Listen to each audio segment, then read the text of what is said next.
जो हम जातिगत रिजर्वेशन देते हैं वो कहीं ना कहीं उस पर विचार किया जा सकता है। मुझे लगता है reservation is very much required in India.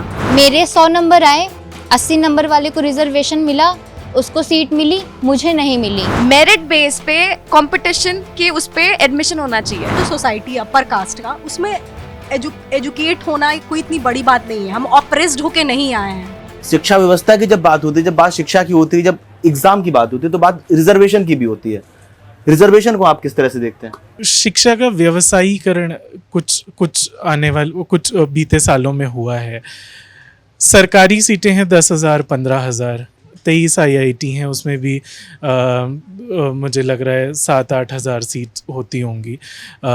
Engineering की सीट्स के बारे में मुझे इतनी जानकारी है नहीं, लेकिन तो उन सीट्स को बढ़ाने की ज़रूरत है। और अगर आप सरकारी सीटें आपको नहीं मिलती तो फिर आप मेडिकल प्रोफेशन ले लो या आप कोई और प्रोफेशन ले लो। उसमें एंट्री किसी प्राइवेट कॉलेज में आप जाओगे तो वो इतना महंगा कोर्स है कि वो हर कोई अफोर्ड कर ही नहीं सकता। तो जाहिर सी बात है कि बच्चा फिर अगले साल फिर ट्राई करता है और फिर उसके बाद फिर एग्ज़ाम देता है। फिर तो खैर फिर उसके बाद व्यवसाय वहाँ भी आ जाता है कि पेपर खरीदा किसने, वो खरीदने वाले भी कोचिंग सेंटर ही सामने आते हैं कि पेपर वहीं से लीक हुआ।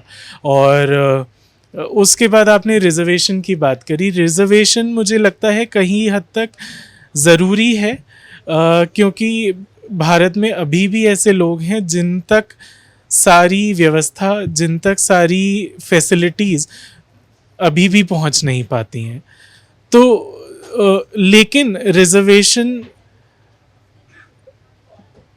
का जो तरीका है, आप इकोनॉमिक वीकर सेक्शंस को जो रिजर्वेशन देते हो, मैं उसके समर्थन में हूँ। जो हम जातिगत रिजर्वेशन देते हैं वो कहीं ना कहीं उस पर विचार किया जा सकता है। डिस्क्रिमिनेशन में ये नहीं कहूँगा कि ख़त्म हो गया है। जातिगत डिस्क्रिमिनेशन जो पहले हुआ करता था अभी भी है, लेकिन पहले से कम हुआ है, तो उस पर विचार किया जा सकता है। लेकिन reservation based on a persons income, उसके समर्थन में मैं हूँ और वो मुझे ऐसा लगता है कि वो अभी भी ज़रूरी है। अक्षय, आपका क्या कहना है इसमें? मैं थोड़ा सा डिसएग्री करता हूँ इस पॉइंट पे। मुझे लगता है reservation is very much required in India. हालांकि रिजर्वेशन को पॉलिटिकल पार्टीज़ ने यूज़ करना शुरू कर दिया अपने लोगों को अपीज़ करने के लिए कि भाई आप हमें वोट दो, हम आपको रिजर्वेशन दिला देंगे। मुझे लगता है कि जो प्रिविलेज बैकग्राउंड, जैसे for example I come from a upper caste family and I feel that I had all the privilege, not just because my family had money, they didn't had money. रुपए की बात नहीं है, बात है privilege की, उस कॉन्फिडेंस की। मुझे किसी ने कभी ये नहीं कहा कि तुम नीचे हो मुझसे, तुम पिछड़े हो। मेरे साथ कभी ये नहीं हुआ कि मैं कहीं घर में गया तो मुझे लगा कि मेरे को किसी और बर्तन में खाना खाने को बोला गया। And I have seen around, because I am telling you ना, मैं अपर कास्ट से आता हूँ और मैंने देखा है अपने बाकी आसपास के लोगों के परिवार में, जब बाहर से कोई मजदूर काम करने आता है, जब काम वाला आता है, उसके बर्तन कैसे अलग होते हैं, आज भी अलग होते हैं।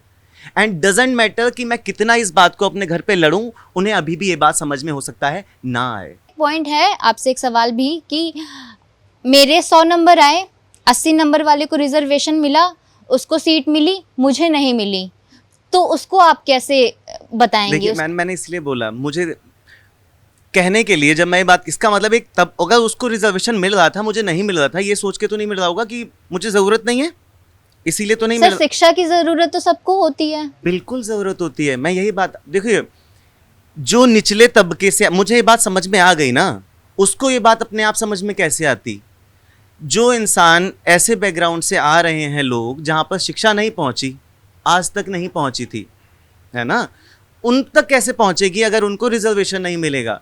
मेरा मतलब ये है कहने का कि मैं तब भी पढ़े ऐसे समाज में हूँ जहाँ पे लग रहा है कि हम पढ़े लिखे हैं, लेकिन जब तक ऑपरेशन आपके साथ होता नहीं है, आप उसको करीब से देखते नहीं हो, तब तक आप समझ नहीं पाते कि ऑपरेशन है क्या। शिक्षा का मतलब वही है मेरे लिए, मुझे लगता है।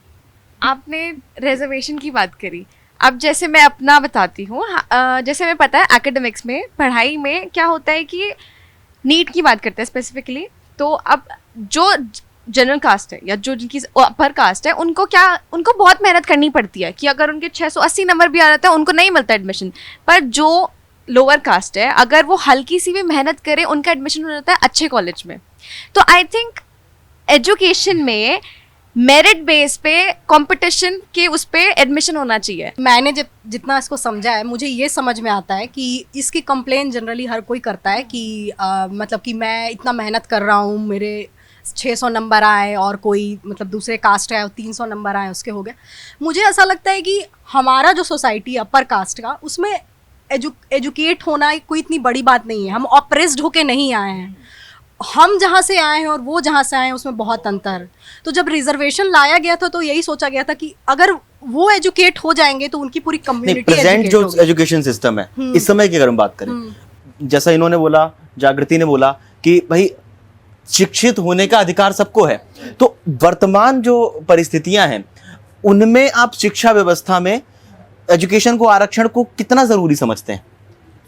सर, शिक्षा व्यवस्था वर्तमान में ये चीज़ें मैं मानती हूँ कि बहुत चेंज हो गई है, पर अभी भी आप रूरल इंडिया में जाइए, चीज़ें नहीं चेंज हुई हैं। अभी भी कास्ट डिस्क्रिमिनेशन होता है। अगर आप ये वीडियो YouTube पर देख रहे हैं तो हमारे चैनल को सब्सक्राइब कर बेल आइकन दबाएं, और Facebook पर देख रहे हैं तो हमारे पेज को लाइक करें।